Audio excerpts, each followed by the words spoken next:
আসসালামু আলাইকুম। বঙ্গভবনের অগ্নিলীলা দেখুন।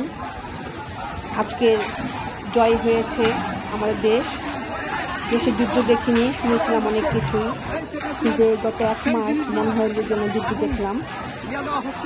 তো গণভবনের দৃশ্যগুলো দেখেন, সমস্ত জিনিস সোফা থেকে শুরু করে এসি পর্যন্ত বের করে নিয়ে যাচ্ছেন। খাটের জাগিন যা কিছু আছে দলবল নির্বিশেষে সবাই তো ঢুকেছেন এখানে। কোনো জিনিসপত্রই তারা রাখতেছেন না, সব যেভাবে পাশে নিয়ে যাচ্ছেন। ফুলের গাছটি পর্যন্ত নিয়ে যাচ্ছেন, যেভাবে পাশে নিয়ে যাচ্ছেন। আজকের আমাদের প্রধানমন্ত্রী খুব সম্মান দিয়েছে, যেতে পারত, ইচ্ছা করলেই সে বেঁচে থাকতে পারত আমাদের মনের মাঝে, ইচ্ছা করলেই সে পারত। তার গড়ে যাওয়া প্রত্যেকটা জিনিসপত্র যা আছে তিনি করে গেছেন, সবার কাছে খুশি হয়ে থাকতে পারত, তিনি আমাদের মাথা মনে হয়ে থাকতে পারতেন।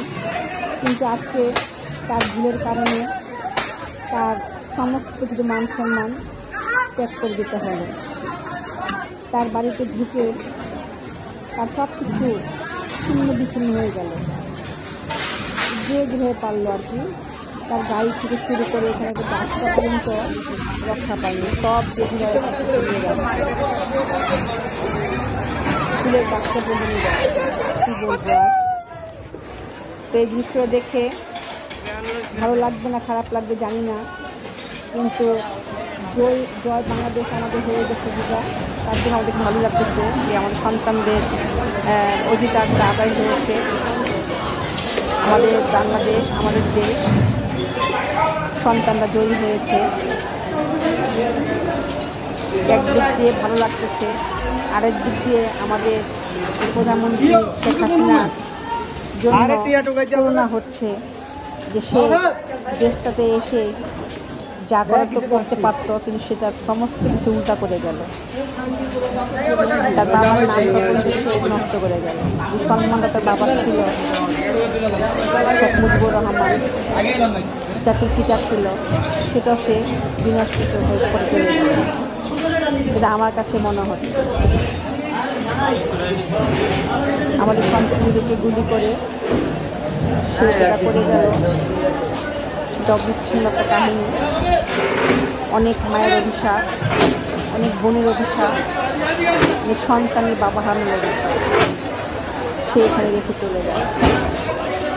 এই অপূর্ণ কখনো সে করতে পারবে না।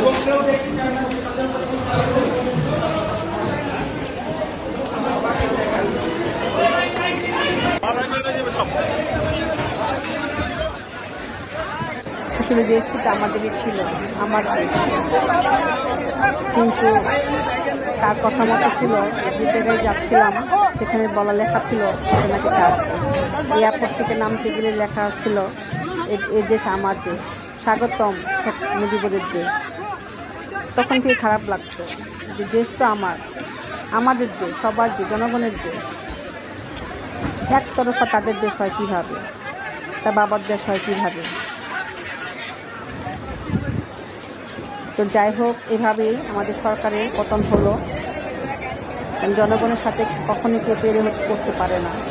এটা আরেকবার জনগণ প্রমাণ করবে, সত্যের জয় হবে।